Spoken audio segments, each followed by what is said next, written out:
Chronological Bible. King David. David will always be remembered in two contexts. On the one hand, he is a sweet singer of Israel, the psalmist.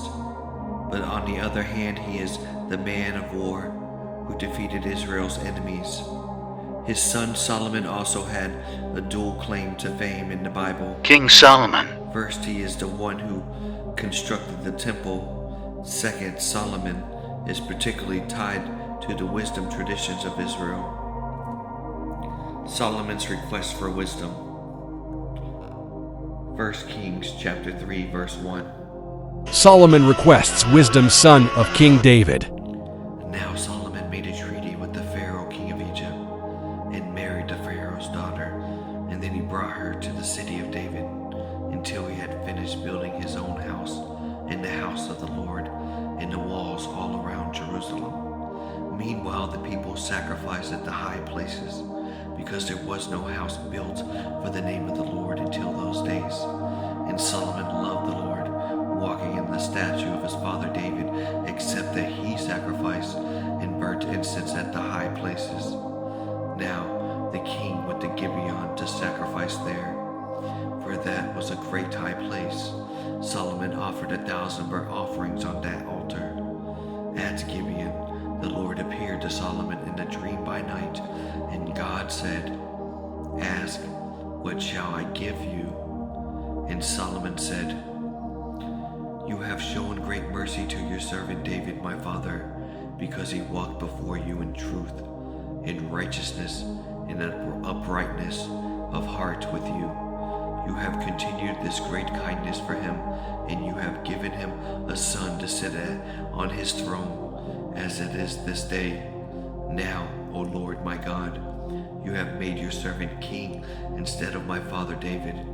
But I am a little child, do not know how to go out or to come in, and your servant is in the midst of your people whom you have chosen, a great people, too numerous to be numbered or counted.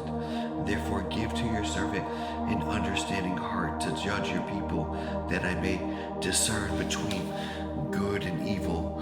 For who is able to judge this great people of yours, my Lord?"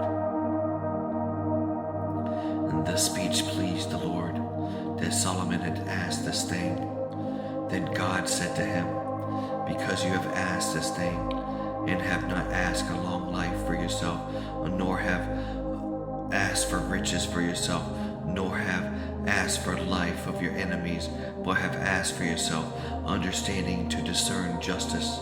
Behold, I have done according to your words. See, I have given you a wise and understanding heart, so that there has not been anyone like you before you, nor shall any like you arise after you. And I have also given you what you have asked not of asked for, both riches and honor, so that there shall not be anyone like you among the kings of all your days. So if you walk in my ways to keep my statutes and my commandments, as your father David walked, then I will lengthen your days." Then Solomon awoke, and indeed it had been a dream. And he came to Jerusalem and stood before the ark of the covenant of the Lord, and offered up burnt offerings, offered peace offering, and made a feast for all his servants. 1 Kings chapter 4 verse 29. And God gave Solomon wisdom, exceedingly great understanding, and largeness of heart like the sand of the seashore.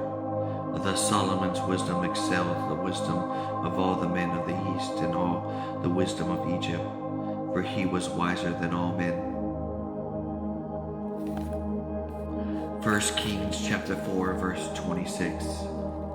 Solomon had 40,000 stalls of horses for his chariots, 12,000 horsemen, and these governors, each man in his own month, providing food for King Solomon's and for all who came to King Solomon's table. There was no lack in the supply.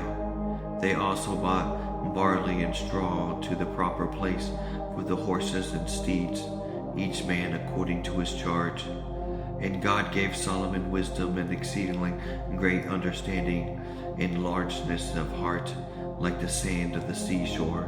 Thus Solomon's wisdom excelled the wisdom of all the men of the east and all the wisdom of Egypt, for he was wiser than all men. Then Ethan the Etherats and Hemans and Charcoals and Dards and the sons of Mahal, and his fame was in all of the surrounding nations. He spoke 3,000 proverbs, and his songs were 1,005. Also he spoke of trees, from the cedar trees of Lebanon, even to the hyssop that springs out of the walls. He spoke also of animals, of birds, of creeping things, and of fish, and men of all nations. For all the kings of the earth who had heard of his wisdom came to hear the wisdom of Solomon.